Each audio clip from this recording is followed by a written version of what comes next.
What is the worst secret your significant other is keeping from you, but you actually already know? When we were in the hospital for some weird pain that I had, uninsured, and the doctors thought it might be cancer, I lost it a bit. She was so brave for me. But her mother called, she went into the bathroom to talk, but she didn't know that the sound echoed pretty loudly into the room. I heard her break down, sobbing, telling her mom she doesn't know how we're going to pay for treatment and that it looked really bad. I'll never tell her I heard her, but God, it was heartbreaking. When she came out, you wouldn't even know she was even upset. She hid it so well. She sat right down and told me everything was going to be fine with such determination and such certainty. Literally took out her computer then and there and started making a spreadsheet of our finances to fit in cancer. I knew how much she loved me in that moment and how important it was for her that she was brave for me. I don't know why, but I got so calm after that. I haven't broken down like that since, even with worse news. I guess she makes me strong. God, I love her. People are wondering if it is cancer. Unfortunately, yes, I have stage 4 colon cancer. Got a port put in and should be starting chemo next week. Unfortunately, there is no cure for colon cancer yet. My doc describes my situation as treatable but not curable, but there are clinical trials and research being done, plus I heard maintenance chemo isn't too bad. Please do not ignore symptoms. You know the only symptoms I had for stage 4 colon cancer? 3 weeks of some bloating and then 4 days where I had some on and off pain. That's it, and I already had 2 cysts in my ovaries the size of grapefruits. The doctor said that it probably started 6 months before that. That's 5 months of nothing, then some bloating, and all of a sudden, stage 4 cancer. I was hesitant about getting it checked out too because of medical bills, but my grandmother ignored her bloating, and when she finally let us take her to a doctor, she found out on a Friday she had stage 4 ovarian cancer, and the next Friday she was gone. I don't play around with my symptoms anymore. Your life is worth so much more than whatever medical bills come up. We thought for a while we would have to pay out of pocket, and we did for everything when we were still in New Zealand. But thanks to the ACA, I am covered now. That doesn't mean things aren't still expensive or that we won't need a real overhaul of the way we treat health insurance in the US, but goddamn, you are worth so much more than whatever you will owe. I know it's so messed up, but if you learn anything from me, learn not to ignore your symptoms. It's insane that America can make you broke for having cancer. Not having universal health care is insane. Story 2. A girl I dated a few years back had just graduated with her bachelor's, so I took her out for a night on the town. Her and her friends got absolutely hammered, and since this was before Uber, I volunteered to be the driver. So around 2 a.m., she's tanked, we head out, and she wants Crystal's Burgers. Very adamant about that, so I stop by Crystal's and order a steamer pack so I can have some too and then have leftovers. She eats somewhere around 8. I get her home, get her into her bed, and she immediately passes out. I'm sitting next to her watching some TV when I smell something. I notice that she just made a mess of herself. She is one of those people who would be so ashamed of herself if anyone found out, so I just left. I called her the next day and told her I dropped her off, got her some water, and headed home. Never mentioned her messing up herself or anything, so to this day, she thinks she did it in her sleep after I left. I could have stayed and helped her clean it up, and I probably should have, but she would have cried over that and avoided me sporadically for weeks. Leaving was probably the right move. Story 3. I found out she had a credit card she had charged $2,200 to. I confronted her for hiding it, and she admitted it, and we paid it off. That's the stupid part. We had the money in the bank. Her brother was in prison, and he manipulates her into sending him money. She agreed not to do that anymore. The other day, I drove her car and there was an invoice stuck down between the console and parking brake lever. She has another credit card. I opened it and discovered she owes $1,800 on that one. She doesn't know I know yet. We are married, we have children, we share a bank account. When we were first married, we lived in an apartment in a converted garage attached to her parents' house. Her brother came in one night while we were asleep and stole money from my wife's purse. Myself, his father, his mother, and my wife confronted him in his bedroom. He was in bed under the covers, fully clothed, but claimed he didn't do it. We saw him run out of our apartment. We had an argument, and he ended up running out of the back door. I chased him in January in the freezing rain, barefoot for almost a mile before my body gave out. I returned to the house and told my wife to pack our stuff because we were moving out. The next day, we moved into a single wide trailer we rented from my grandparents. It was a mess that I wouldn't have lived in if I had other options. It was cheap. A few months later, he got arrested for stealing checks from his boss. He stole $19,000, and when he was busted, they found pills in his car. He ended up with 109 felony charges and has been in prison ever since. My wife's mother was his enabler. She always defended him whenever he did stuff. Fast forward 5 years, my father-in-law contracted a serious infection from an airborne fungus. It infected his lungs and his spinal column. He had no health insurance because they couldn't afford any. He lost his job. They lost their house and every dime they had. Her mom always sent her brother money in jail. So did we. So did his aunt and a grandmother. He milked everyone he knew for money. I was at her parents' house when his mother broke the news that she couldn't send him money anymore because they didn't have any. I could hear him yelling at her through the phone. This angered me beyond all measure. He didn't care that his father was almost gone. He only cared about his money. I drove 2 hours to the prison on his next visitation day. I talked him out and the guards made me leave. I'm not allowed back in ever. That little payment we were sending him, I put a stop to. I told my wife he gets 3 meals and a cot to sleep on. He doesn't need any money. She agreed we wouldn't send him any money. Fast forward 1.5 years and I get the mail out of our box. There's a credit card bill in there that says open immediately. My wife was late on the payment. I breeze through and see the amount owed is around $2,200. The bill shows she made 2 payments to the prisoner's payment service. When she gets home, I confront her. She spills her guts and says she's been sending her brother money because he called her begging and crying and all these lies. She used her credit card because she knew I'd be mad if I found out. We both have good jobs. She's a nurse. I work for the local government. We aren't hurting for money. To be honest, I don't care if she sends him money. It's the hiding it from me that really angered me. We had money in the bank she could have sent me, and she's running a credit card bill up and paying interest. She called in and made the $2,200 payoff and canceled the card. I thought that was the end of it. Fast forward almost 2 years and I find the invoice in her car. It's a JCPenney card. She's been doing the same thing and judging by the $1,800, probably never stopped. I knew she had the card, but for some reason, I wasn't thinking you could use it as a credit card, only in-store purchases. I haven't confronted her about it yet. I've been putting it off. To be honest, I'm not even looking forward to it. I'm going to make her agree to work extra hours to pay off the $1,800 so it doesn't affect our money in our bank account. I'm also going to demand she cancel every credit account she has and offer her a chance to come clean if there are more cards I don't know about. It's not the money. We are doing spectacularly well for people our age. We started with nothing. We both come from families that weren't exactly poor but weren't anywhere close to rich. Nobody helped us get where we are. We both worked 2 jobs to put her through nursing school. We ate ramen noodles. We lived in a trailer. We now own our own home. We have bought land to either build a nicer home on or sell as an investment. We have plenty of money in the bank and we live well within our means. Divorce isn't an option for me. I love her and I made a commitment for life and intend to keep it. But this can't keep happening. I understand why she does it. It's her brother and she loves him. I don't blame her. If it were my brother, I'd probably do the same. They were close growing up. They were born only a year apart. He had delayed speech problems and speech issues his entire life. Even though she was younger, she always stood up for him. When people made fun of him in school, she made it her fight. They have a strong bond and I can't change that. I also can't change the fact that he is a toxic person that takes advantage of everyone who loves him. Ideally, I'd like her to come to realize he just uses her, and if he cared, he wouldn't ask her for money. Me preaching to her won't do much. She has to come to that realization herself. He gets out in a year. I predict he learned nothing in prison except how to be an even worse person. I'm going to sit back and see what happens. Maybe he'll come out and be a productive member of society. Time will tell. If he goes right back to doing stuff, I'll be there to point out to my wife that he will never change and she needs to distance herself. If that doesn't work, there's always the option to take him, put him in a crate with some MREs and a few bottles of water and ship him off to Mexico.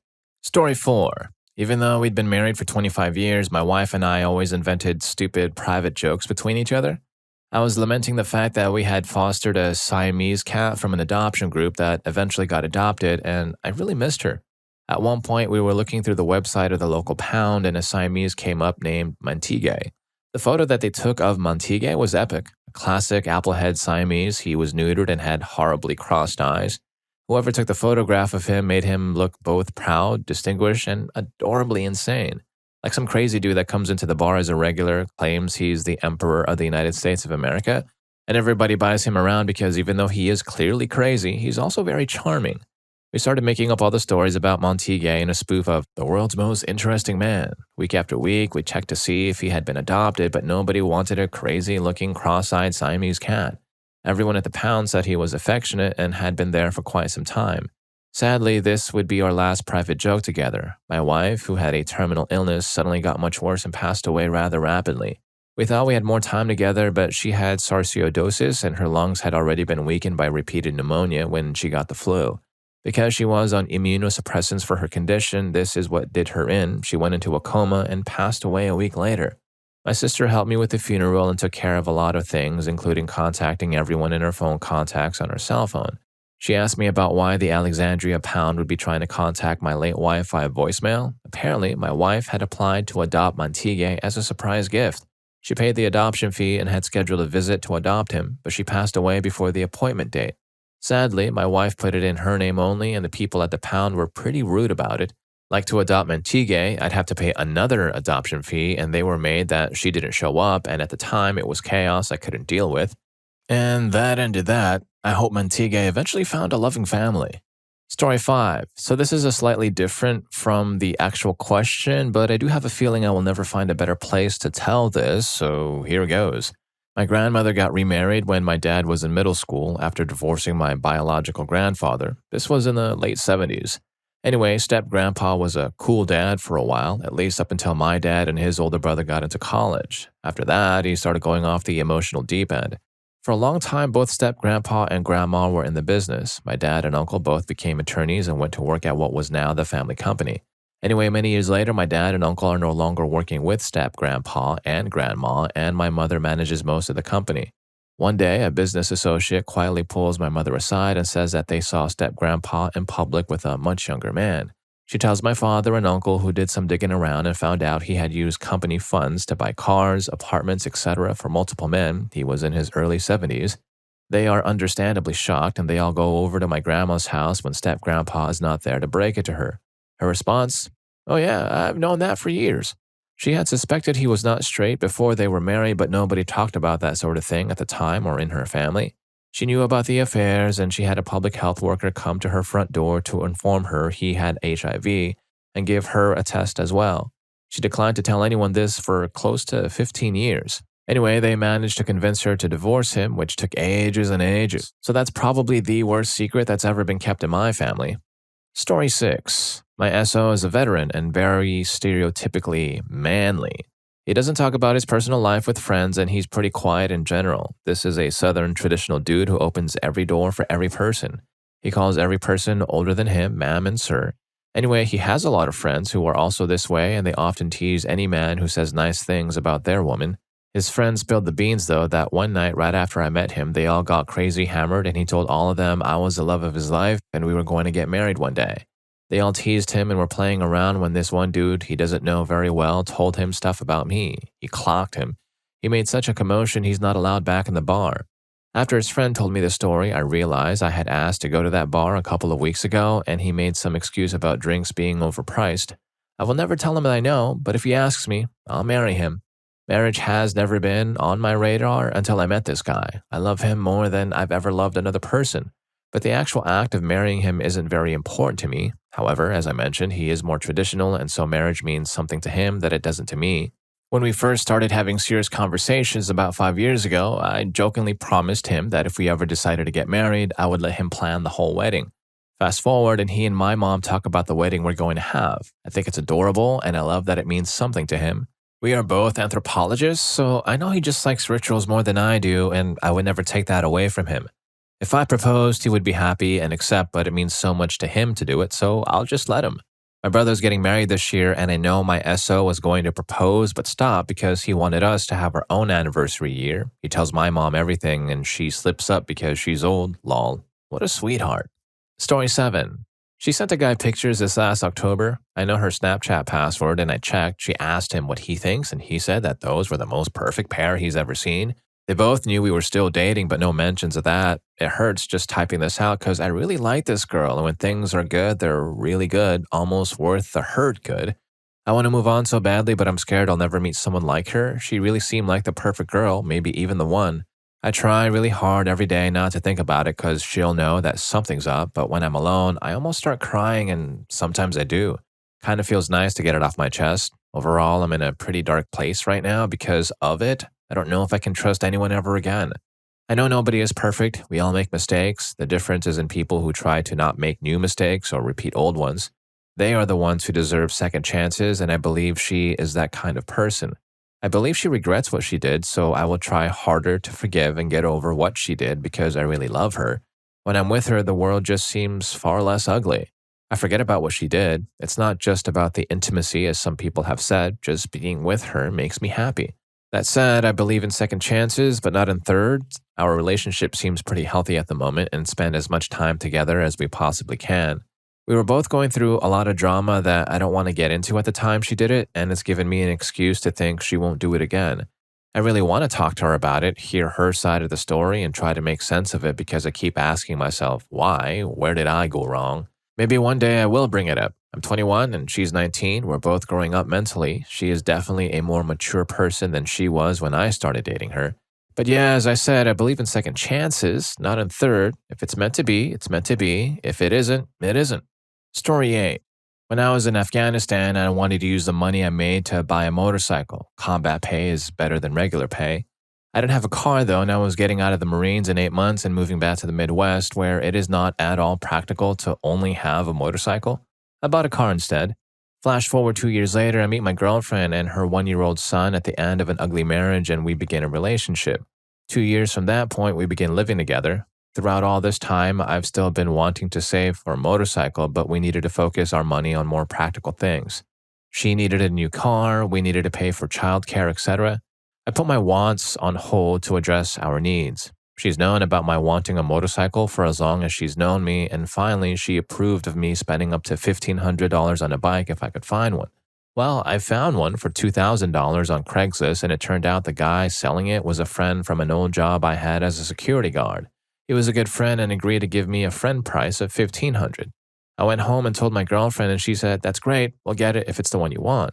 She then found the Craigslist ad. I showed her pictures, contacted my friend, and schemed to buy it out from under me for the full asking price of $2,000. For a while, I was bummed because I didn't know anything other than that my friend had another buyer willing to pay the full asking price.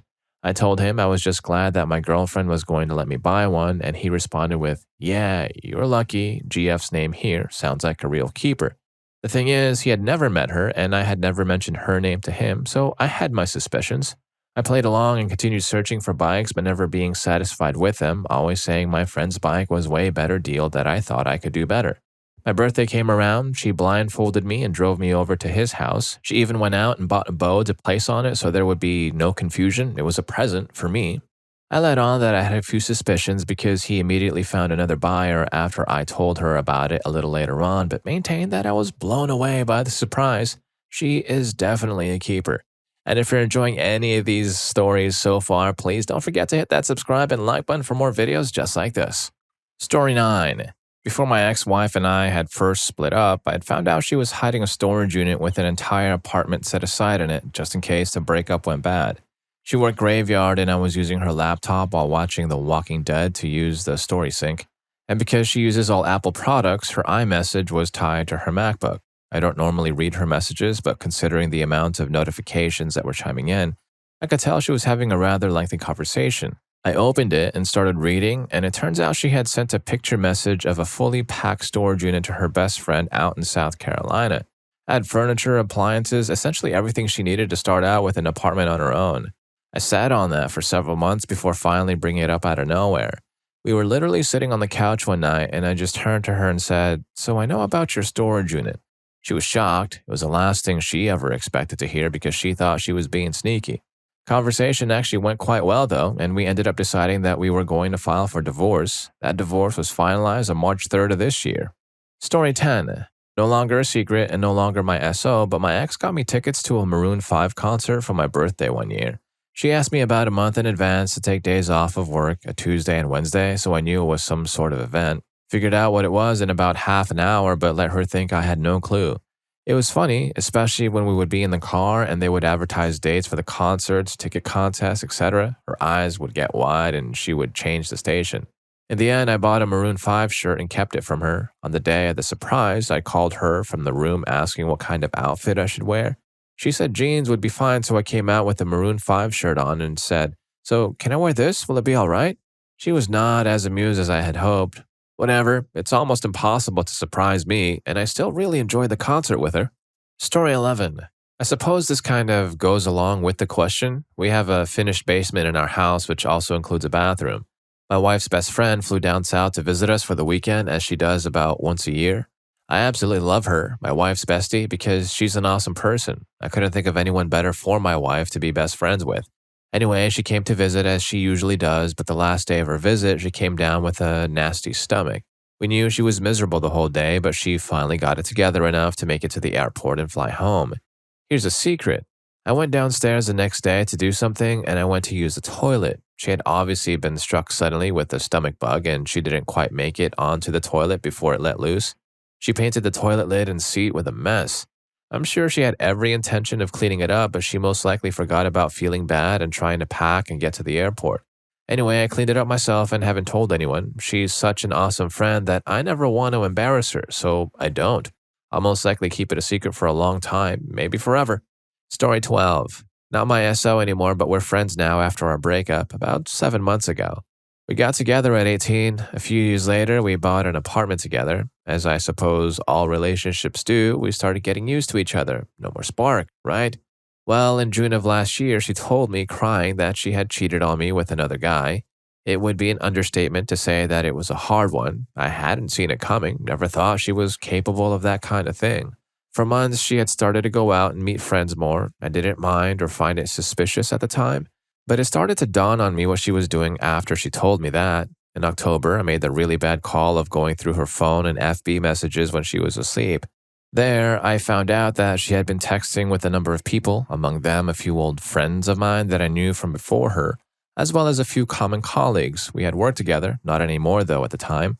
I also saw texts with her friends where she said she had been, quote, going through half the male population of our near vicinity, paraphrasing. I never told her I went through her phone, but I did say, I'm starting to understand what it is you're doing when you're out. She denied it though. I never thought it was possible to truly love and hate someone so much simultaneously. I was planning on telling her, but I don't know what good it will do now. It's probably for the best for all involved to just move on, I guess.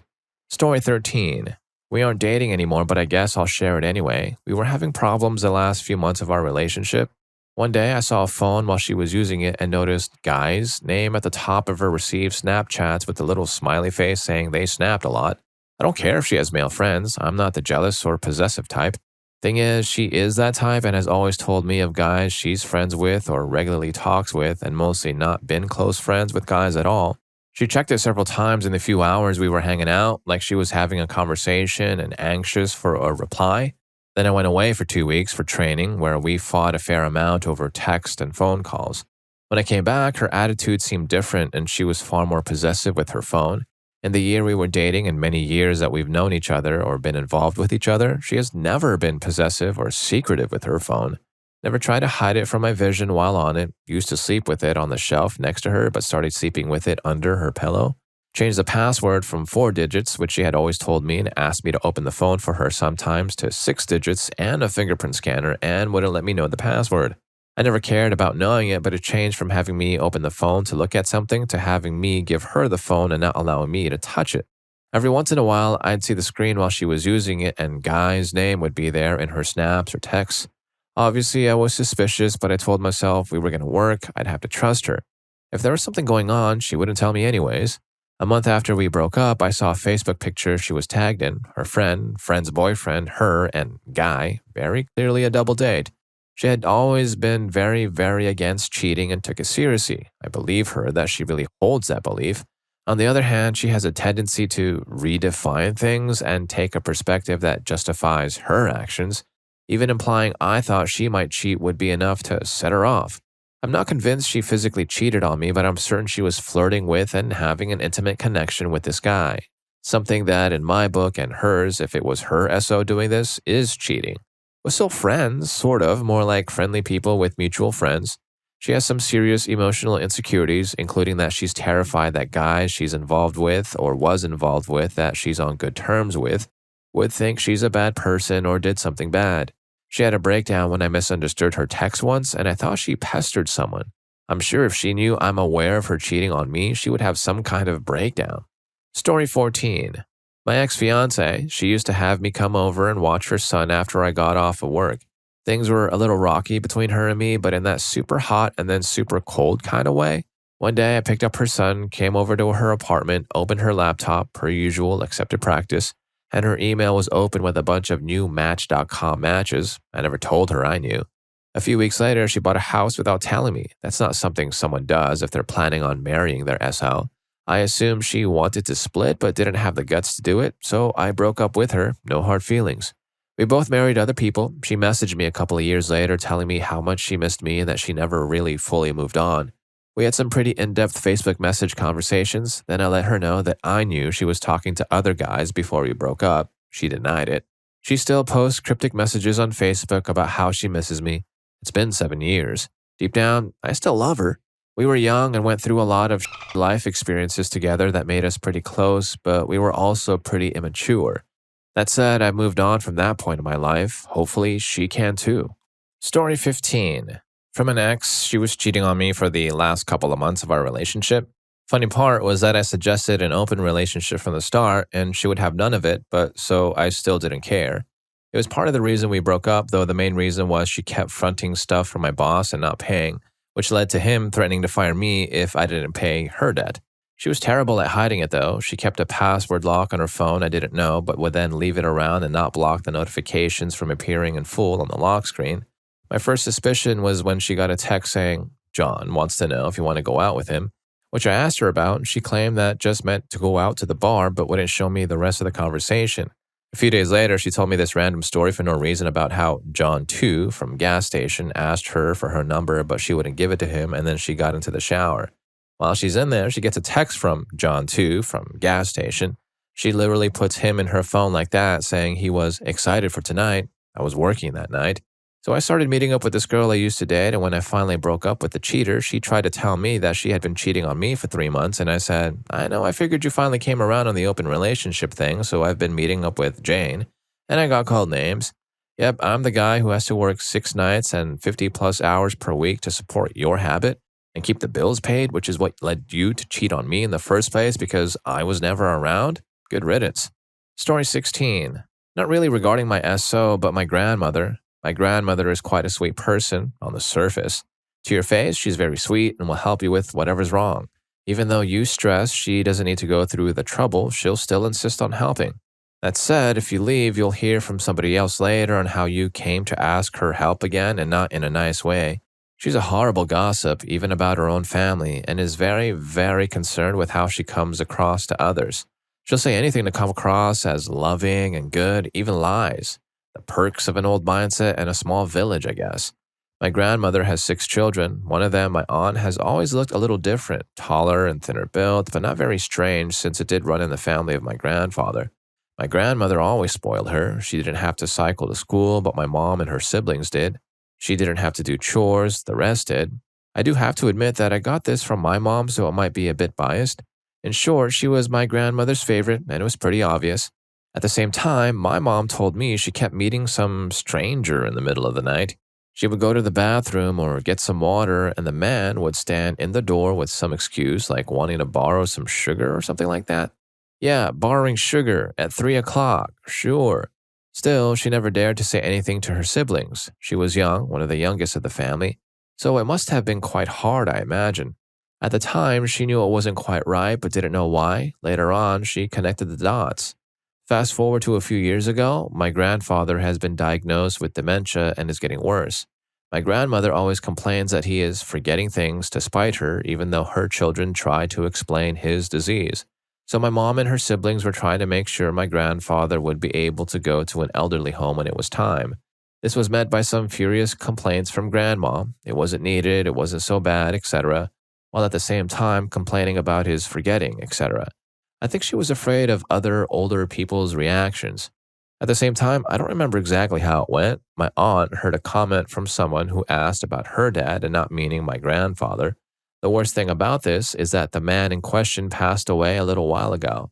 Understandably, my aunt was upset, spoke to my mother about it, they are very close, and they decided to ask my grandmother.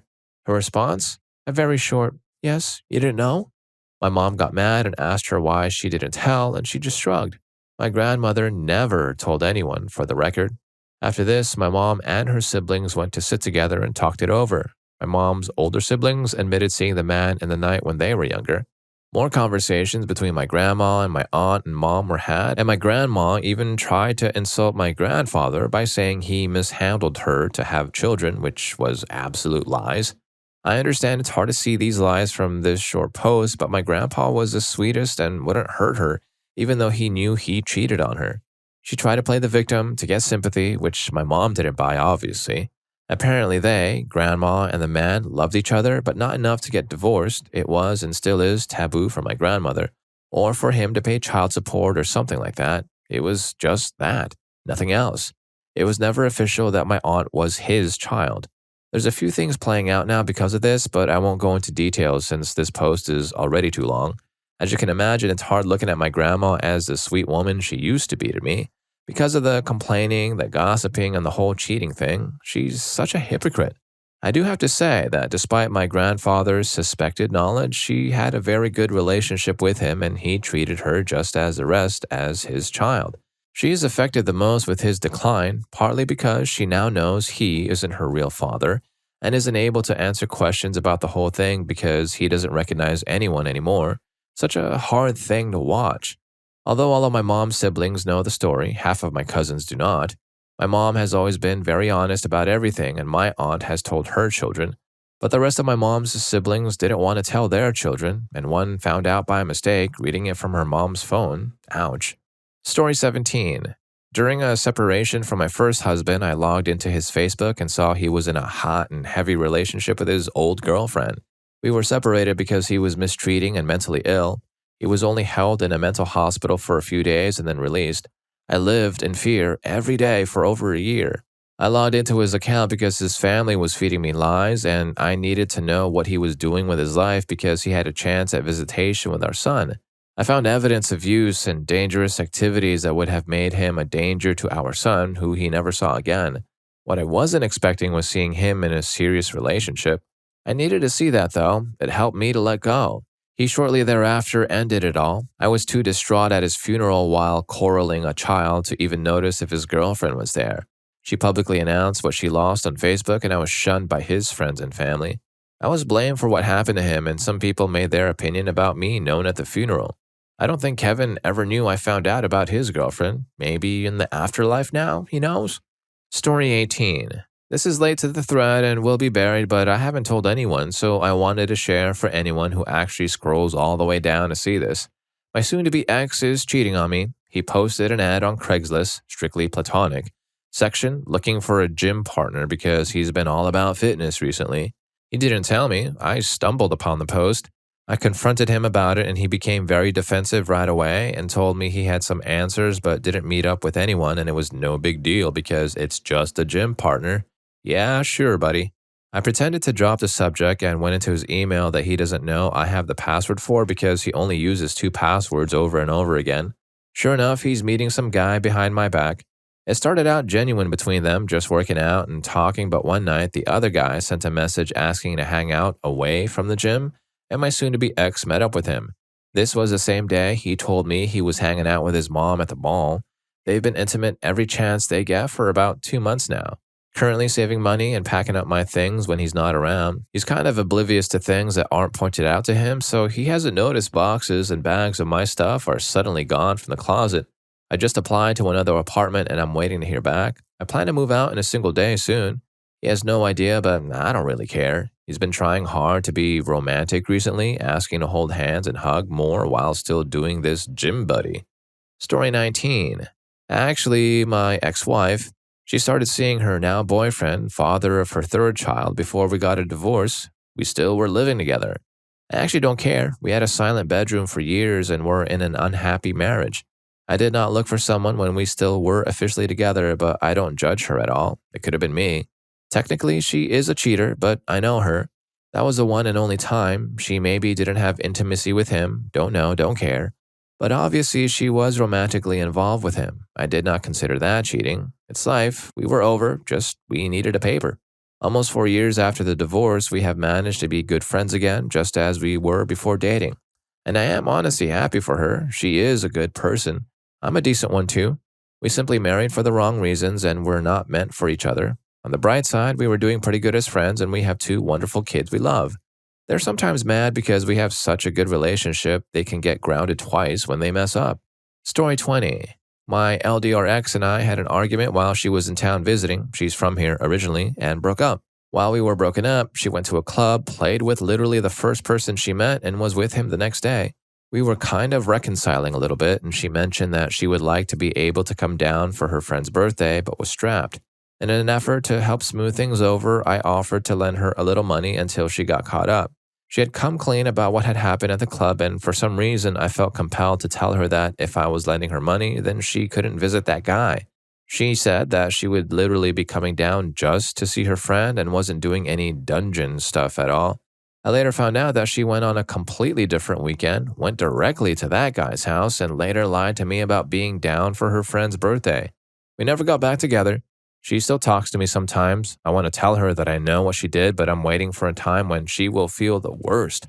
And if any of these stories got to you, here's more for you. YouTube thinks you're going to love this. I'll catch you in that video, and thanks for hanging with me on this one.